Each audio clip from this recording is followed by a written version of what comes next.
What's up guys, Mike here, the Detroit Borg with a new Honor 8. So this is the latest smartphone from Huawei to enter the US that really aims to deliver flagship design and features at an affordable price. So this can be picked up unlocked for $399 or $449 for 32 or 64 gig capacity. Now this is also the most affordable phone with a dual camera system, which we'll explore in this video as well. But first, let's get to the unboxing. So as far as unboxings go, this is kind of unusual. The phone is slotted sideways into the box. We can go ahead and pull that out and unwrap the plastic.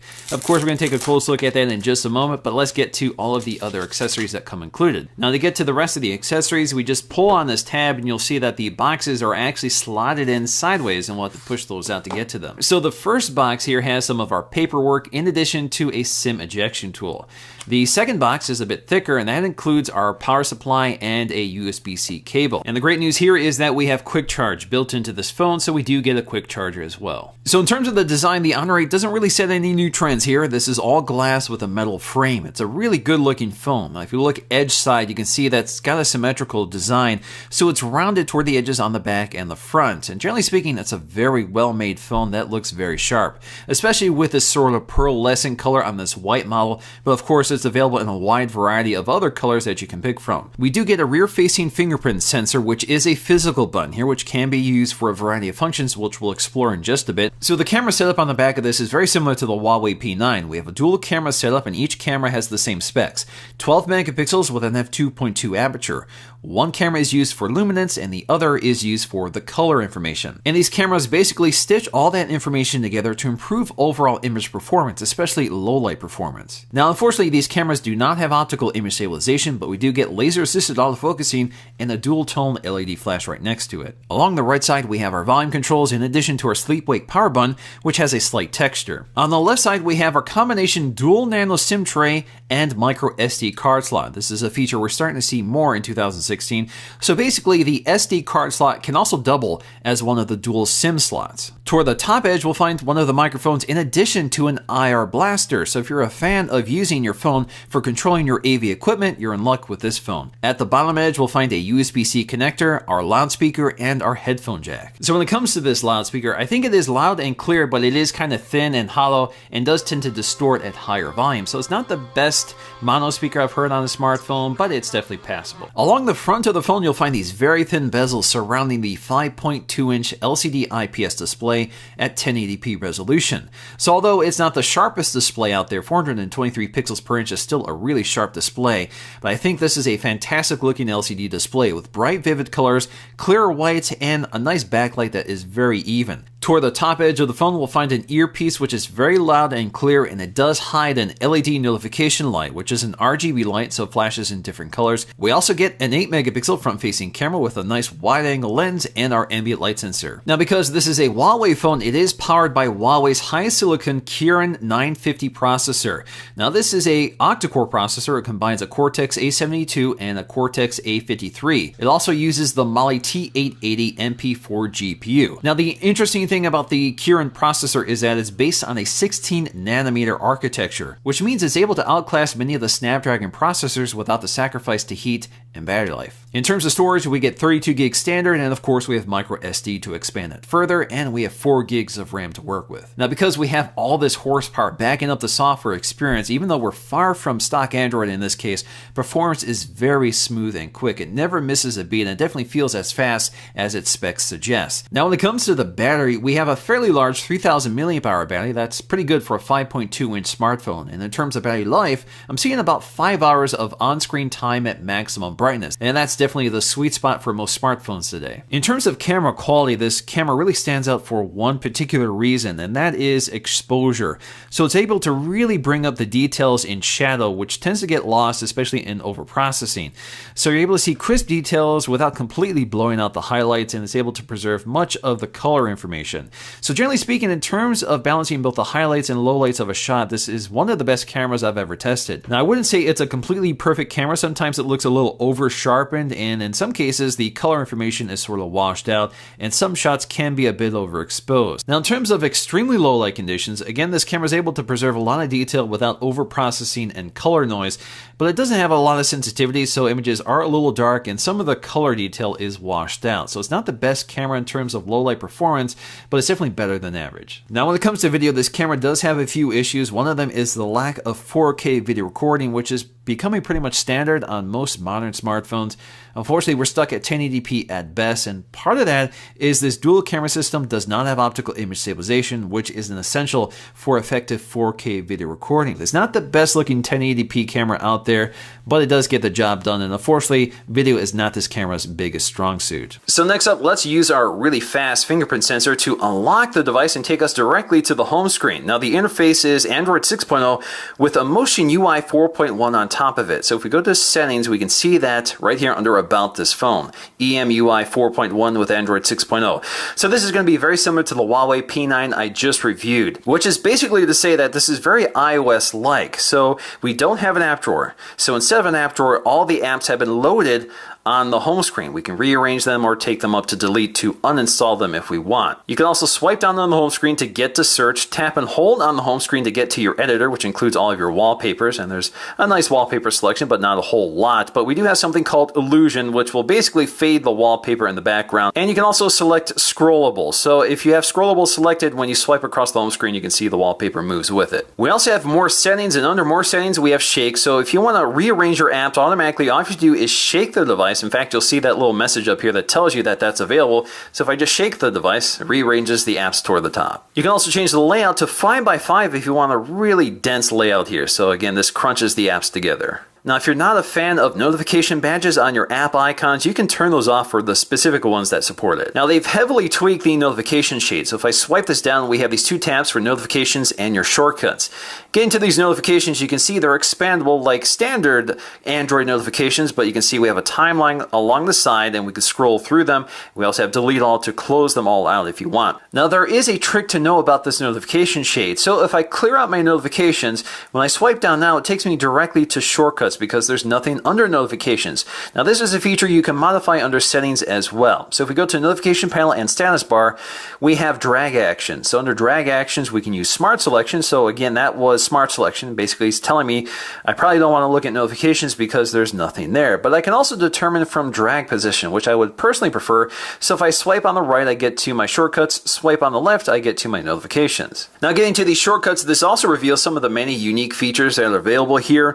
Now you can edit this. So if you swipe up here, you get to this little editor. So this takes me to a list of other shortcuts that are currently inactive. So you basically are limited to a certain number, so you have to drag and drop these up top to displace them and add them if you want. Now in my case, I just want to show off some of the unique features, such as screen recording.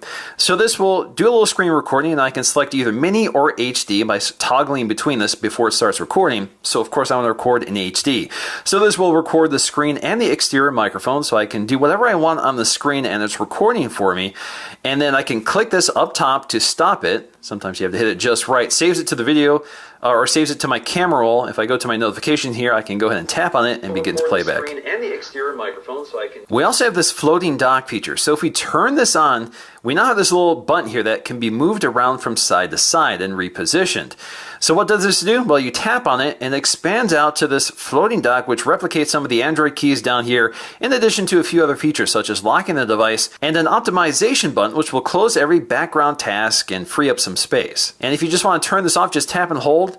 Minus it out. We also have eye protection. So this is kind of like night shift on iOS. So this warms up the display to minimize the blue light, which in theory should reduce the effect that the blue light has on your circadian rhythm. So it should improve your sleep patterns. But of course, it's up to you to decide whether you want to look at this sort of yellowish screen or not. Now, unfortunately, unlike night shift, you can't schedule this. And if you tap and hold on this, you can see exactly what this does. So you have limited functionality. You can't change the intensity, but of course, you can also turn it off. And we also have have Ultra Battery. So this will enable a battery saver mode that dials back the screen's brightness and colors in addition to all the background tasks and apps and networking, and prioritizes only essential features like the phone dialer, messaging, and your contacts, and you can exit this at any time. Now in terms of these Android navigation keys, we have Google Now on tap, or just Google Now, which will take us directly to that interface, and then we have our recent apps, which is pretty heavily modified from stock, so it's not terribly recognizable here, but we can swipe up to dismiss them or bring them forward or just close them all out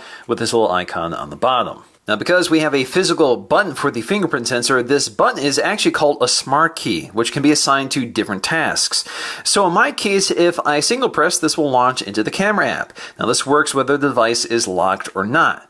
It's very nice to have, so that means I can quickly activate the camera no matter what I'm doing. You can also double press in my case to activate the LED flash and tap and hold to activate Google Now. I can also double press again to turn off that LED flash. Now this of course is assignable under settings. So if we go to the settings and go to smart assistants, this is where we can modify our smart key settings, and you can assign these actions to different apps or shortcuts. Now if you swipe down on that fingerprint sensor, you can also bring up your notification shade or swipe up to dismiss it, and if you're within the gallery app, you can swipe left or right to navigate through your images. Now while we're in smart assistants, there's plenty of other things to take a look at here, like our navigation bar. So if you want to change this up, you can go with one of these recipes, which adds a notification panel button. So if you want to include this, you can go and select it, and now if you tap that, it takes you right to your notification panel or hides it. Under motion control, we have a lot of familiar features such as flipping the phone face down to mute incoming calls or alarms. You can pick up the phone to drop the volume for those same features, and then you can also raise the phone to your ear to answer calls automatically, make phone calls if you're looking at a contact, and then you have smart speaker and a smart Bluetooth headset. So if you raise the phone to your ear,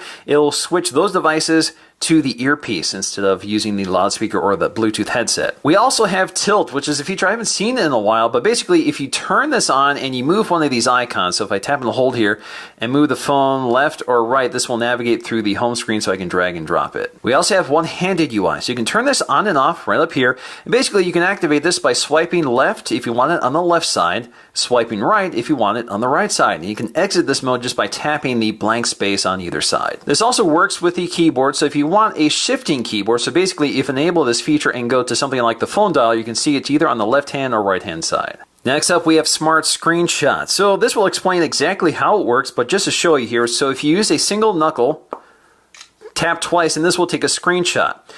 Now, if you use two knuckles, same gesture starts recording your screen. So if you want to activate the screen recording feature, you can do that as well. We're going to go ahead and stop that. We also get a scrolling screenshot. So if you draw an S with your knuckle, this will actually start recording an entire screenshot of a website just by scrolling through the website and building out the screenshot until you tell it to stop. So if I want to say stop right there, this will record the screenshot, save it to my camera roll, and I can go ahead and scroll through it right in my camera roll instead of on the website. Under display, this is where we can turn on or turn off the blinking indicator light in the earpiece. We can also change the color temperature of the display, so we can highly customize this. So we can go with the default setting, warm or cold, and you can see exactly where this point lies on that spectrum, and you can move it around to whatever custom configuration you want. Under advanced settings, this is where we'll find our battery manager, and there's a lot going on in here. So we have enable ROG power saving mode. So this will dial back the resolution of our display to 720. So we turn this on, again, this will dial back from 1080p to 720 to save battery performance. We also have these power plans, and by default it has selected smart and estimates how much battery life you have, 15 hours and 18 minutes left, and you can see if you go with performance, which has no restrictions, that's down to 14 hours and 53 minutes of estimated time. Now if you go with ultra, of course, you get much better battery life, about 25 hours and 34 minutes based on the current estimate. Now personally, I want to go with performance for testing purposes here, so there's no restrictions, but generally speaking, from day-to-day performance, I think smart is your best bet. So when it comes to the camera app, there is plenty going on here. So of course we can snap a photograph, tap and hold to take a burst shot, tap anywhere on the shot to manually adjust exposure or focus, or just select automatic. Swiping in from the left side, you get to all of our modes, and there's just tons of them. We have Pro Photo. So with Pro Photo, this is where we can manually adjust everything from our ISO to our shutter speed, our EV levels, our autofocusing, our white balance, and more. And of course we can hide it as well. So if we want to adjust one of these, just select ISO. You get this little interface here which you can move around. We also get a Pro Video mode, so that's a separate mode here. So again, we can change our EV values, our metering points, autofocusing, white balance, and a few less features than you can with the still camera, but of course you can see all of the available options for white balance here. So I'm just going to select auto. But when you're recording, you lose those features. So you have to set that before you start recording. Of course, we have plenty of other modes, such as beauty modes for both video and photo, which basically tracks for faces and softens the details of faces to make it look a little more flattering. We have good food, which is the same trick for food selfies. So if you want to take a photograph of your food and post it, there you go. That's something I've never done. We also have panorama, HDR, night shots, so long exposure shots. We have light painting, so if you want to create a light painting effect, this is a long exposure camera. Of course, you want your camera to be stabilized for that to work. We also have HDR and time-lapse. We can record an audio note with a photograph. We also have slow motion and document scan, but we also have watermark, so this is kind of neat. So this will add things like the date, time, and location to your photographs, like so. We can also swipe in from the right edge to get to our settings, and the ones to take a look at here include our resolution. So I've gone with 9 megapixels, which is cropped to 16 by 9 from 12 megapixels, which is a better format for showing images on widescreen YouTube. We have a few other things such as audio control, so if you want to voice command your camera, you can do so and select this. So you can go ahead and just say cheese to take a photograph, which is also handy to have. But I think the most interesting in here is ultra snapshot. So we have 3 options. We have open the camera and take a quick snapshot, just open the camera, or just turn this feature off. So with quick snapshot, basically if the device is locked, just double press the volume key. This will quickly launch into the camera app, and that's one way of getting to the camera app instead of using the quick key along the back. So in the end, I think the Honor 8 is a standout value for $399. It's got a great design, excellent build quality, and a lot of features to go with it. But this is also a very competitive segment now with phones like the OnePlus 3, which would personally be my pick at $399 because it offers slightly better specs in addition to a larger display, I think a better camera system, and a better software experience because it's closer to stock Android. But the Honor 8 definitely is a great looking phone. It's a more manageable size at 5.2 inches versus 5.5. And in many ways, I think it's a better looking phone from the software design to the hardware. Alright guys, so that's going to do for me in this video. Hope you guys enjoyed this look at the Honor 8. If you did, please give it a thumbs up to let me know, and I'll see you again in the next video.